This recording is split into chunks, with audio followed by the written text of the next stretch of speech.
Hello, my dear students. Welcome to Digital Ventures, India's first personalized online learning platform for self learners. चलिए शुरुआत करते हैं आपका session. आप सबको पता है डेली सुबह सुबह एक बहुत बेहतरीन सा सेशन आपको मिलता है पावर वर्ड्स, जिनको पढ़ने के बाद आपको पूरे दिन कॉन्फिडेंस तो रहता होगा कि आज सुबह सुबह को सीखा है।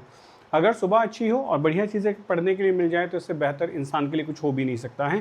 तो शुरुआत करते हैं आपके साथ पावर वर्ड्स की। मैं आपको बता दूंगा, यहाँ आप लर्न करेंगे, प्रैक्टिस करेंगे और मास्टर बन जाएंगे। आज है आपका D18। यहाँ पर हम आपको पढ़ाते हैं, समझाते हैं, सारे के सारे वर्ड्स को कैसे याद रखा जाए लंबे समय तक, ये मैं बताने की आपको कोशिश करता हूँ, लेकिन रिवीजन आपके हाथ में है। चलिए शुरू करता हूँ। पहले वर्ड के साथ में पहला वर्ड है कंड्यूट। कंड्यूट का मतलब होता है वाहिनी। वैसे तो वाहिनी क्या होती है? जो किसी चीज़ को ले जाती है। अ चैनल और pipe for conveying water, gas और अदर फ्लूइड। अब ये बताओ, बचपन से हमें एक बात याद है, पाइप याद है, हमें चैनल याद है, हम टनल कह सकते हैं, लेकिन हमारे पास कंड्यूट नहीं था। तो कंड्यूट क्या होता है? जो ले जाता है।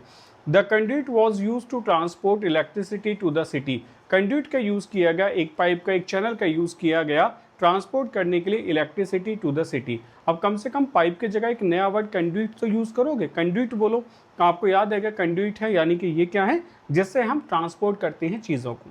अब बात आती है इसके सिनोनिम्स क्या क्या हो सकते हैं। चैनल सबसे आसान वर्ड है।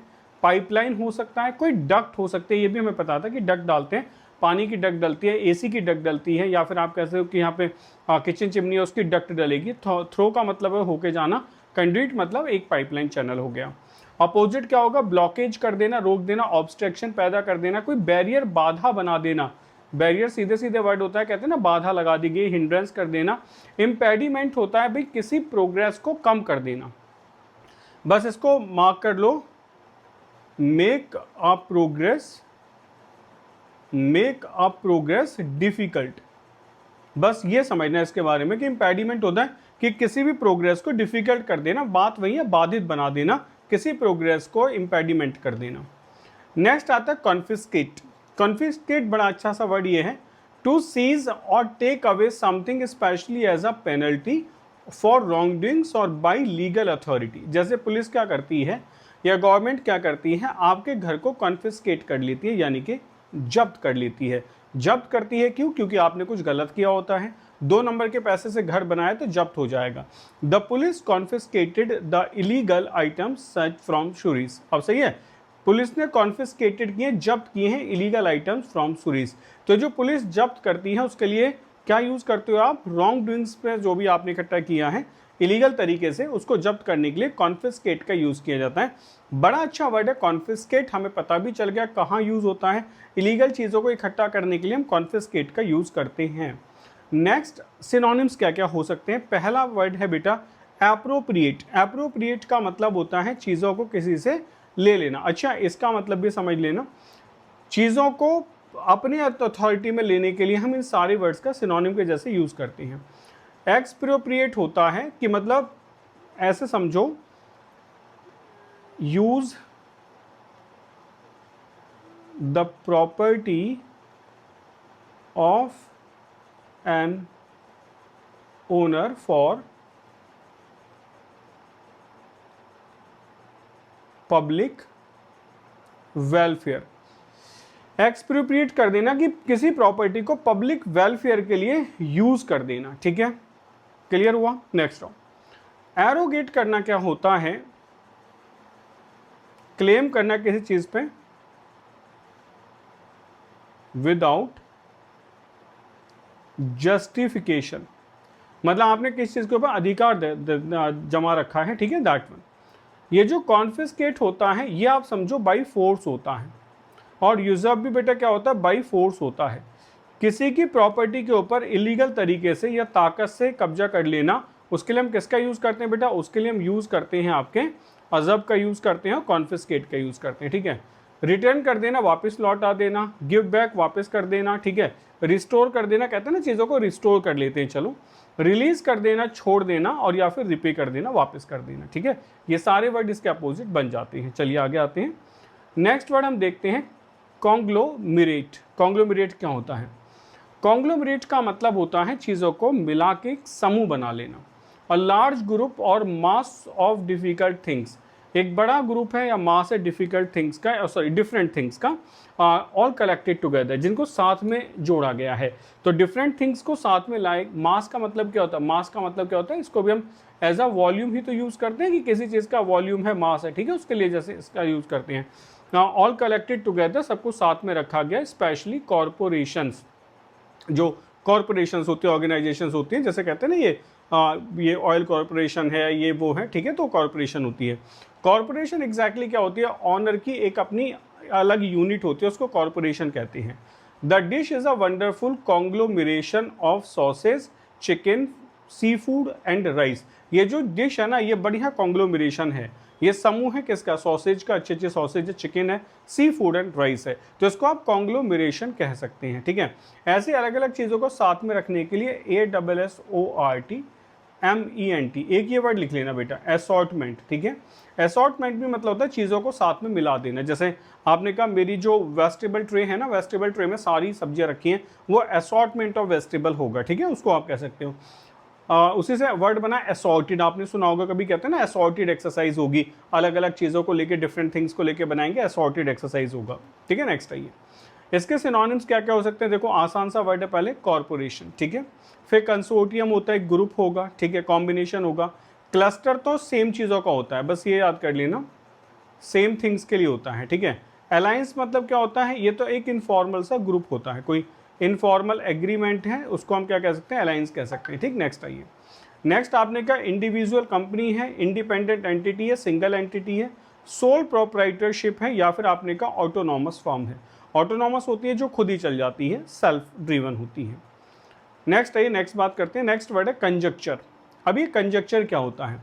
कंजक्चर होता है a guess about something, a guess about something based on how it seems not और ऑन प्रूफ। मतलब एक आपने आइडिया लगाया, अनुमान लगाया, उस गैस को आप कंजक्चर कहते हैं, कि आपने एक अनुमान लगा लिया कि ऐसा होगा, उसको आप कंजक्चर कहते हैं। Her theory was based on pure conjecture as she had no evidence to support it. उनकी जो थ्योरी है ना, वो पूरी तरीके से बेस्ड है कंजक्चर पे, सिर्फ गैस और अनुमान के ऊपर बेस्ड है। As she had no evidence to support it, उसके पास मतलब उसकी जो थ्योरी है ना, वो पूरी तरीके से कंजक्चर पे है, उसके पास कोई एविडेंस नहीं है, ठीक है। तो आप कह सकते हो तो कंजक्चर है, तो सिर्फ अनुमान होगा, ठीक, रियलिटी कुछ नहीं है, आप सिर्फ गैस लगा रहे हो, तुक्का लगा रहे हो, रियलिटी कुछ नहीं है। सिनोनिम्स क्या हो सकते हैं? गैस हो सकता है, स्पेकुलेशन होता है ना कि आप सोचते हो कुछ, चिंतन करना, स्पेकुलेट करना। हाइपोथेसिस होता है कि मैं एक आइडिया क्रिएट कर लेता हूँ, इसको तो आप आइडिया ही कह सकते हो, ठीक है, हाइपोथेसिस को। नेक्स्ट आपने कहा सपोजिशन होता है, सपोज करना। अच्छा, जो एजम्पशन होता है ना, ये रीजनिंग के साथ होता है, या आप ऐसे कह सकते हो कि तो एक रीजनिंग होता है, लॉजिकल कॉन्सेप्ट होता है एजम्पशन, ठीक है। फैक्ट माने रियलिटी होगी, सर्टेनिटी, ट्रूथ, रियलिटी और वेरिडिटी। बीइंग, इसको लिख low quality of being true, उसके अंदर वेरिडिटी है, यानी कि वो सच है, ठीक है, दैट वन। नेक्स्ट वर्ड है कॉनाइव्ड। कॉनाइव्ड का मतलब होता है साठगांठ करना। जैसे होता है ना कि दो, मतलब किसी ऑर्गेनाइजेशन में, किसी परिवार में दो लोग मिलकर अपनी अपनी चलाते हैं, उसको आप साठगांठ कह सकते हैं। और टू सीक्रेटली कॉर्पोरेट और conspire with someone often with the intent to deceive और कमिट रॉन्ग डूइंग्स, मतलब हमेशा गलत करने के लिए, ये जो साठगांठ होती है ना, कॉनाइव्ड। अच्छा, हिंदी का वर्ड जो साठगांठ चल रही है इनके बीच में, वो कभी आप देखना, वो कभी पॉजिटिव होता भी नहीं है, वो कभी पॉजिटिव नहीं होता, वो हमेशा नेगेटिव होता है कि इनके बीच में साठगांठ चल रही है।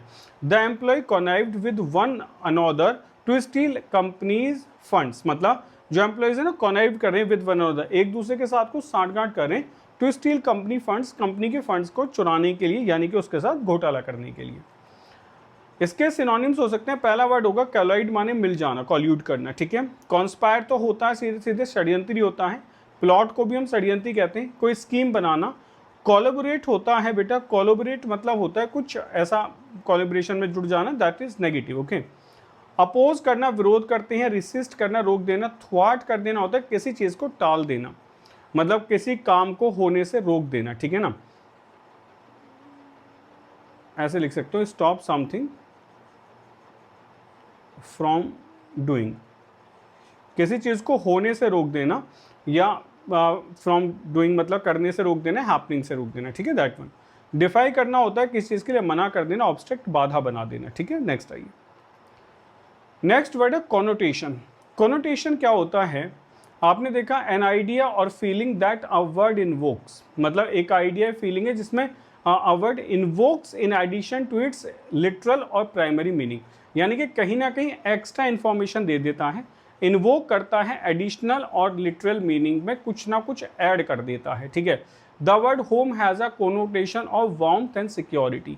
अब जो होम होता है वो किसका कोनोटेशन है, वार्मथ का एंड सिक्योरिटी का। वहाँ बहुत कोजी फील करते हो, कंफर्टेबल फील करते हो, सिक्योर फील करते हो, तो होम क्या है, ये कोनोटेशन है किसका, वार्मथ का, सिक्योरिटी का, हैप्पीनेस का। आप घर को कुछ भी कह सकते हो, आपका हैप्पीएस्ट प्लेस भी आपका होम है, आपके सिक्योर प्लेस आपका होम है, आपने कहा मुझे सबसे ज़्यादा कंफर्टेबल घर पे लगता है, तो आप ऐसे होम को कोनोटेट कर सकते हैं कुछ भी कह के। तो कोनोटेशन होता है जो एक्स्ट्रा मीनिंग दे देता है, ठीक है। नेक्स्ट आइए, वो आपका इम्प्लीकेशन हो सकता है, वो आपका सजेशन हो सकता है। न्यूआंसेस मतलब होता है, ऐसे समझो कि बहुत माइनस है, डिफरेंस है। इंडिकेशन होगा इंडिकेट करना, इन्फेरेंस होगा निकाल लेना, ये रीजन के हिसाब से होता है कि कुछ रीजन के हिसाब से निकाल देना, ठीक है। उसके लिए आप कहते हो दिस वन इन्फेरेंस। डिनोट कर देना, एक्सप्लिसिट मीनिंग होगी, लिटरल मीनिंग क्या है, डायरेक्ट मीनिंग क्या है, स्टेटेड मीनिंग क्या है, जो कहा गया बस वही मुझे बता दें। नेक्स्ट है कंसाइंड। कंसाइंड एंड कंसाइनमेंट, आपने सुना होगा कि आपका कंसाइनमेंट कल आपको रिसीव हो जाएगा, तो वो जो दिया गया वो कंसाइंड है। टू डिलीवरी और इंटरेस्ट समथिंग, इंटरेस्ट करना होता है किसी के ऊपर, रिस्पॉन्सिबिलिटीज डाल देना। तो to deliver interest something to someone's care, typically to be sold और डिस्पोज्ड ऑफ, कि देके आना है, डिस्पोज करना है या फिर बेचना है। She consigned her old books to the charity shop, उसने क्या करा, कंसाइंड करनी अपनी old books to the charity shop में, कि वो कंसाइंड कर दी, वहाँ बेच दिए, सुपुर्द कर दिए, ठीक है। तो कंसाइनमेंट से कंसाइंड बना हुआ है, ये वर्ब होती है। एंट्रस्ट का मतलब होता है किसी के ऊपर रेस्पॉन्सिबिलिटीज डाल देना, किसी के ऊपर रिस्पॉन्सिबिलिटीज डाल देना, डिलीवरी कर लेना, असाइन करना, डिस्पैच कर देना, भेज देना। डेलीगेट मतलब होता है पावर्स के लिए यूज करते हैं, डेलीगेशन ऑफ पावर होता है कि आपने किसी के ऊपर पावर्स डाल दी, डेलीगेशन होगा। रिट्रीव करना, वापस ले लेना होगा, विदहोल्ड करना, वापस करना होगा। कीप माने मेंटेन करना होता है, रिटेन बना के रखना होगा, होल्ड बैक वापस ले लेना होगा। नेक्स्ट है कॉन्सोनेंस। कॉन्सोनेंस का मतलब क्या होगा, सामंजस्य होगा, मीनिंग होगा situation in which people are peaceful and agree with each other और when things seem right together, जब सब लोग ऐसे में हैं। आपने कहा हार्मनी, एक वर्ड आप याद कर सकते हो, हार्मनी। हार्मनी जो होता है ना, वही कॉन्सोनेंस होता है कि सब एक दूसरे से एग्री करते हैं, शांति के साथ रहते हैं, ईच अदर, सब एक दूसरे के साथ खुश हैं, एग्री है, पीसफुल है, उसको आप कॉन्सोनेंस भी कह सकते हैं। Martin Luther Kings vision of consonance still seems radical, जो मार्टिन लूथर का जो विजन था ना किसका, कॉन्सोनेंस का, वो अभी भी कैसा दिखाई देता है, रेडिकल दिखाई देता है। मार्टिन लूथर ने एक विजन देखा होगा कॉन्सोनेंस का कि सब लोग साथ मिले, वो अभी भी कैसा दिखता है, स्टिल सीम्स रेडिकल, वो अभी भी हमें रेडिकल दिखाई दे रहा है, पूरा नहीं है। कॉन्सोनेंस का मतलब देखो, सबसे पहली वर्ड आ गया हार्मनी में होना, एग्रीमेंट में होना। अकॉर्ड माने होता है विश्वास, कॉन्कॉर्ड माने होता है, अकॉर्ड मतलब एग्रीमेंट होगा, कॉन्कॉर्ड भी मतलब एग्रीमेंट ही होता है। कंसेंस मतलब होता है कंसेंसस, सहमति, जनरल सहमति कंसेंसस हो जाता है। डिसोनेंस होता है डिसएग्री होगा, अकॉर्ड का अपोजिट ही डिस्कॉर्ड होता है, हार्मनी का अपोजिट डिसहार्मनी होगा, कॉन्फ्लिक्ट विरोध होगा, एग्रीमेंट का अपोजिट कंसेंसस का एग्रीमेंट होगा, तो एक डिसएग्रीमेंट आपका बन जाएगा। नेक्स्ट वर्ड है कंसोर्टियम। कंसोर्टियम क्या होता है, an association typically of several companies for the purpose of conducting a particular business और प्रोजेक्ट। बहुत सारी छोटी छोटी कंपनियां मिलकर मानो एक बड़ी कंपनी बनाती हैं और सबका एक ही विजन है कि एक बड़ा प्रोजेक्ट बनाती हैं, उसको कंसोर्टियम कहा जाता है। The consortium of tech companies collaborated to develop a new software. Consortium of tech companies collaborated, सारा जो कंसोर्टियम था ना, सब छोटी छोटी कंपनी थी, सब एक साथ जुड़ गई to develop a new software. जैसा आजकल हो रहा है ना, देख लो कि बड़ी बड़ी जो कंपनियां इंडस्ट्री में वो जुड़ती जा रही है, जिससे एक बहुत बड़ा जॉइंट बना जा सके, उसको कंसोर्टियम आप कह सकते हो, ठीक है, कंसोर्टियम बनाने के लिए। पार्टनरशिप होगा, अलायंस इनफॉर्मल होता है, कोलिशन आपको याद होगा पॉलिटिकल पार्टीज के बीच में होता है, दैट इज लाइक इनफॉर्मल होता है, मतलब अपने पर्टिकुलर पर्पज के लिए यूज किया जाता है, ठीक है। नेक्स्ट है फेडरेशन, कुछ भी हो सकता है, कोलैबोरेशन हो गया, साथ में जुड़ना। राइवलरी माने विरोध होता है। कंपटीशन मतलब होगा जैसे किसी के बीच में कंपटीशन चल रहा है बहुत ज़्यादा, प्रतिस्पर्धा होगी। डिसयूनियन अलग अलग हो जाएगा। कंटेंशन झगड़ा ही होता है। और एंटागोनिज्म एंटागोनिस्ट से बना है, जिसका मतलब होता है विलेन। तो एंटागोनिज्म होता है you have the feeling of hatred, आपके अंदर अपोजिशन की फीलिंग है, एंटागोनिज्म है। कॉन्स्टर्नेशन क्या होता है? A feeling of anxiety, dismay और confusion often caused by something unexpected और अनसेटलिंग। कुछ आपके अंदर ऐसी फीलिंग है डिसमे की और कंफ्यूजन की, often caused by something unexpected और अनसेटलिंग, जो अनएक्सपेक्टेड है, अनसेटलिंग है। There was consternation among the employees when they heard about the sudden layoffs. जैसे ही लोगों ने सुना कि ले-ऑफ्स होने वाले हैं तो सबके बीच में कॉन्स्टर्नेशन हो गया। मतलब कंसंट्रेशन मतलब सबके बीच में आश्चर्य, चिंता ऐसी हो गई कि कहीं ना कहीं अनएक्सपेक्टेड कुछ होने वाला है या फिर कुछ गलत होने वाला है। एंग्जाइटी है, डिसमे है, कन्फ्यूजन है एंड कॉन्स्टर्नेशन है। अब एंग्जाइटी पता है, डिसमे पता है, कन्फ्यूजन पता है, तो कॉन्स्टर्नेशन बोल के देखो एक बार, किसी को भी बड़ा इंप्रेसिव लगेगा कि आपके पास इतना अच्छा वोकैब का एक वर्ड है कॉन्स्टर्नेशन। ठीक है, नेक्स्ट आइए। इसके लिए अलार्म हो सकता है, शॉक होगा, बेविल्डरमेंट होगा, डिसमे होगा या कॉन्स्टर्नेशन सेम ही है। ठीक है, अपोजिट क्या होगा? काम, शांत हो जाओ, रीअश्योरेंस कर देना, दोबारा से श्योर करा देना, कंपोजर, काम कर देना, सेरेनिटी कर देना, ट्रैंक्विलिटी, शांति होती है। ठीक है, नेक्स्ट आइए। ये थे बच्चों आपके 10 वर्ड्स। अब हम बात करने वाले हैं ईडियम्स एंड फ्रेजेस को लेके। मेरा आपसे सिर्फ और सिर्फ एक रिक्वेस्ट रहता है कि आप पूरे 10 में से किसी एक वर्ड को अपना वर्ड ऑफ द डे जरूर बनाएं और उस वर्ड को कम से कम 5 बार 10 बार यूज करें। ऐसे ही सोशल मीडिया पे उस वर्ड को लेके एक पोस्ट बना सकते हो, अपने किसी फ्रेंड को वो वर्ड सेंड कर सकते हो एक मैसेज में लिख के। इससे क्या होगा कि भाई कॉन्स्टर्नेशन है, ये तो बोल ही सकते थे ना कि चिंता की स्थिति मेरे साथ बनी हुई है, तो कुछ ना कुछ आप करें। ऐसे अब हम मीडियम शुरू करने वाले हैं, मैं चाहूंगा कि आप एक मुहावरा जरूर यूज करें। बर्ड योर बोट, ये अच्छा मुहावरा है जो बोला जाता है कि लाइफ में जब आप कामयाब होना चाहते हैं तो आपको वापस जाने के सारे रास्ते बंद करने पड़ेंगे। बर्ड योर बोट को आप ऐसे समझ सकते हैं कि जैसे ही आपने नदी पार की नाव से और आपने अपनी बोट को जला दिया, अब वापस कैसे जाओगे? इसका मतलब वापस जाने के रास्ते खत्म कर देना। To eliminate any possibility to retreat, making it impossible to change course. अब आप रास्ता बदल नहीं सकते हैं, मतलब जिस रास्ते पे चल रहे हैं आपको वही करना पड़ेगा। When she quit her job to start her own business, she burned her boat. अब समझ गए? जैसे ही उसने जॉब छोड़ के बिजनेस शुरू किया, now she has burned her boats, उसने अपनी नाव जला दी। आपके उसके पास वापस जाने का कोई रास्ता नहीं है। अगर आप कामयाबी के रास्ते पे चलना चाहते हैं, then you have to burn your boats, तुम्हें अपनी बोट्स को बर्न करना ही पड़ेगा। चलिए आगे देखते हैं। नेक्स्ट है बर्न योर फिंगर्स। अगर आपकी उंगलियां जल जाएं तो कैसा फील करोगे, अच्छा या बुरा? तो आपने कहा to suffer the consequences of a risky action और डिसीजन। सफर करना किसी चीज से, रिस्की एक्शन हो सकता है। अभी कोई फिजिकली बर्न थोड़ी है कि सीधे हाथ जला लिया, कहते हैं ना इस काम में हाथ मत डालो जल जाओगे, that one. He burned his fingers investing in that company that went bankrupt. उसने मतलब बहुत कॉन्सिक्वेंसेज, रिस्क और ऐसे एक्शंस का, डिसीजन का सामना किया, उनसे परिणाम भुगतने पड़े जो काम के नहीं थे। कब? जब उसने मतलब क्या करा, इन्वेस्टिगेशन करी उस कंपनी की जो बैंकरप्ट हो गई। बैंकरप्ट मतलब जो दिवालिया हो गई। तो बर्न योर फिंगर्स, तो मैं भी कह सकता हूँ कि किसी नए प्रोजेक्ट में हाथ डालना है और प्रोजेक्ट यदि काम का नहीं है तो आप कह सकते हैं कि you are burning your fingers here. सिर्फ रिस्क ही उठाओगे, अच्छे कॉन्सिक्वेंसेज नहीं आएंगे। बाई डिंट ऑफ का मतलब होता है थ्रू द फोर्स और पावर ऑफ समथिंग। डिंट मतलब फोर्स होता है, ताकत होती है, ताकत से। He succeeded by dint of hard work and determination, वो ताकत से जीता है, hard work, force, power, capability के साथ जीता है। तो बाई डिंट ऑफ का यूज आप कर सकते हैं। नेक्स्ट है बाई हुक और बाई क्रूक का मतलब क्या होगा? बाई एनी मीन्स अननेसेसरी, किसी भी तरीके से।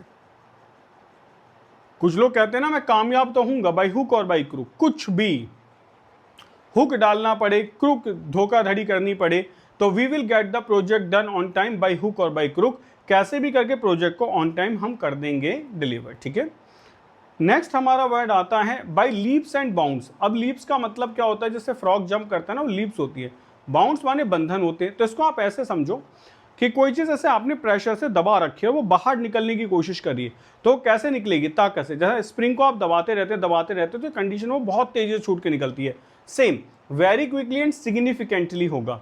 हर business is growing by leaps and bounds since she started the new marketing campaign.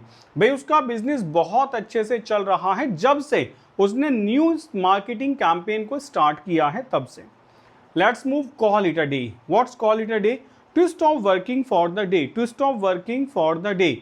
Call it a day का मतलब होता है जब आप कहते हो चलो भाई आज का काम खत्म, चलते हैं घर, call it a day. We have done enough work, let's call it a day. आज बहुत काम हुआ है, चलो भैया बंद करते हैं, let's call it a day. कितना अच्छा सा मुहावरा है। आप शाम को डेली ऑफिस से चलते हैं, कहते हैं let's call it a day. शाम को लाइब्रेरी छोड़ रहे हो, कहते हो ना भाई चलो आज का हो गया, कल मिलते हैं, let's call it a day. Any time you can use the word let's call it a day. अब जब ये क्लास खत्म होगी मैं भी कह सकता हूँ let's call it a day, भाई आप काम खत्म करते हैं, कल मिलते हैं, ठीक है। नेक्स्ट आइए। नेक्स्ट है caught between a rock and the hard place, मतलब facing difficult decisions with two bad outcomes. मतलब मैं फंस गया हूं रॉक एंड हार्ड प्लेस के बीच में, कुछ ना कुछ बुरा ही होगा, डिफिकल्ट डिसीजन है with two bad outcomes. He was caught between the rock and the hard place, either lose his job और टेक अ पे कट। कुछ ना कुछ करना ही पड़ेगा, मतलब इधर कुआ उधर खाइए, या तो जॉब जाने वाली है या पेमेंट कट होने वाला है, तो आप उस लिए यूज करते हैं, ठीक है। नेक्स्ट है chew the fat, to chat in a relaxed way, धीरे धीरे मजे से बात करना, च्यू द फैट। इसको आप ऐसे कर सकते हो, कभी कभी होता है ना कि कोई मीटिंग चल रही होती है, आप लंच खाने पीने का मंगा लेते हैं, बातें चल रही है, मीटिंग चल रही है, च्यू कर रहे हैं खाना और बात चलती ही जा रही है, that one. We spend the afternoon chewing the fat and catching up the each others lifes, मतलब एक दूसरे के बारे में जाना, च्यूइंग द फैट मतलब चैट करते रहे, रिलैक्स्ड वे में खाते रहे, बातें करते रहे, उसको आप कह सकते हैं, ये वर्ड अच्छा है, chew the fat. Cry wolf, ये वही कहानी है, भेड़िया आया और जब आया तो कुछ नहीं हुआ, ठीक है। To raise a false alarm, to lie about danger, झूठा अलार्म खड़ा करना, डेंजर के बारे में झूठ बोल देना। After crying wolf so many times no one believed him when there was real danger, बहुत बार उसने कहा है भेड़िया आ गया, खतरा आ गया, अब जब सच में आया तो किसी ने उसकी बात पे विश्वास नहीं किया, तो क्राई वुल्फ वही कहलाता है। कट कॉर्नर्स का मतलब क्या होता है, to do something in a cheap और easy way that often leads to sub results, okay. तो मतलब क्या होता है, जब आप कहते हो if you cut corners on this project it will end up costing more in the long run, मतलब होता है ना कि आप ऐसे समझ के चलो कि जैसे होता है ना कि हम कहीं जा रहे हैं और साइकिल से ऐसे रास्ता बना होता था, तो बीच में से शॉर्टकट था, अक्सर हम कोशिश करते थे कट कॉर्नर्स की, कॉर्नर काट दो, थोड़ा सा साइड मार लो, थोड़ा सा साइड मार लो।